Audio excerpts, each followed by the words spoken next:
반갑습니다, 여러분. 여러분들을 합격으로 안내해드릴 역사 이야기꾼 사기꾼 최용욱입니다. 자, 오늘은요 538페이지의 개항계 문화에 대해서 여러분들 설명을 드리도록 하겠습니다. 첫 번째 주제는 다른 게 아니라 바로 근대 문물이에요.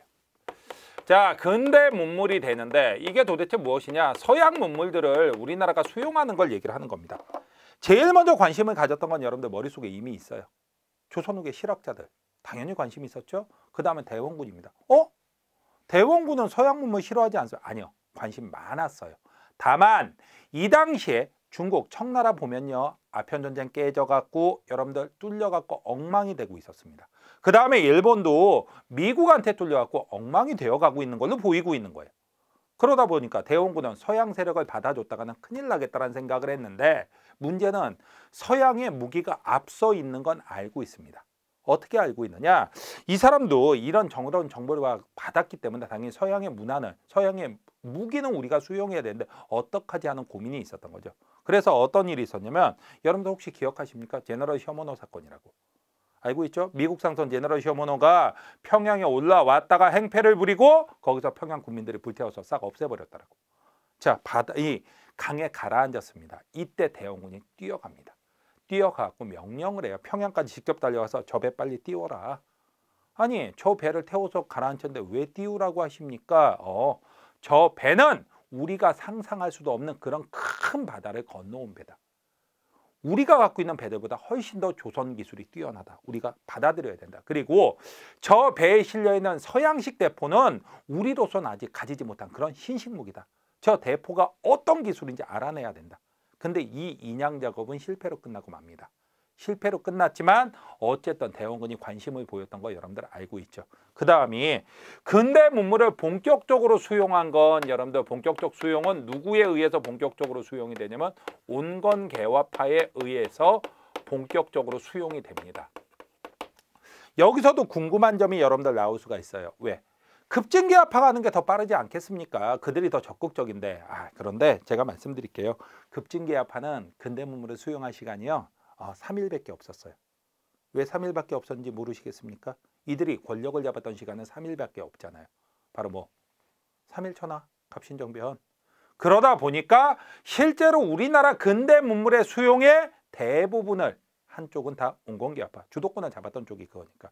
물론 급진개화파랑 관련된 근대 문물도 2군데 정도가 있습니다.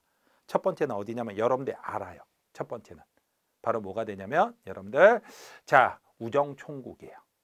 우정총국. 거기서 갑신정변이 터졌지. 맞습니다. 우정국. 그 다음에 두 번째는 여러분들 방문국이에요. 인쇄소. 이건 박규수의 주장으로 수용이 된 겁니다. 그 두 가지만 여러분들 조금 알아두십시오. 이걸 연결하는 방법은 제가 조금 이따 따로 말씀을 드릴 겁니다. 자, 이렇게 하게 됐고 그러면서 여러 가지들이 수용이 되는데 지금 간단하게 말씀드리는 것들은 여러분들 특별하게 여러분들 그냥 간단하게만 보셔도 좋아요. 바로 무엇이 있었느냐? 제일 먼저라기보다 전신이라는 거 여러분들 아는지 모르요. 뚜두 이렇게 하는 거 혹시 집에서 쓰시는 분?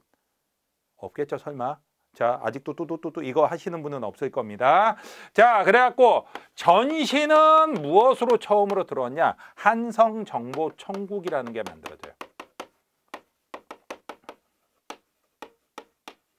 이건 1885년도에 최초로 만들어집니다. 그냥 간단하게 여러분들 읽고만 넘어가셔도 돼요. 그래갖고 우리나라 정보를 치는 그런 기술들이 나오고, 자, 부산에서 일본으로 연결이 되고, 그 다음에 의주에서 청으로 연결돼 갖고, 자, 한국을 가운데다 두고 청과 일본까지 연결되는 전신선들이 가설되기 시작합니다. 이런 게 하나 있었고, 그 다음에 또 뭐가 있었냐면 여러분들 전화도 들어옵니다. 전화는 경운궁에 제일 먼저 나와요. 1898년도에. 1898년이면 왜 경운궁이냐? 이유는 간단하죠. 이때는 바로 무엇이었습니까? 대한제국기죠.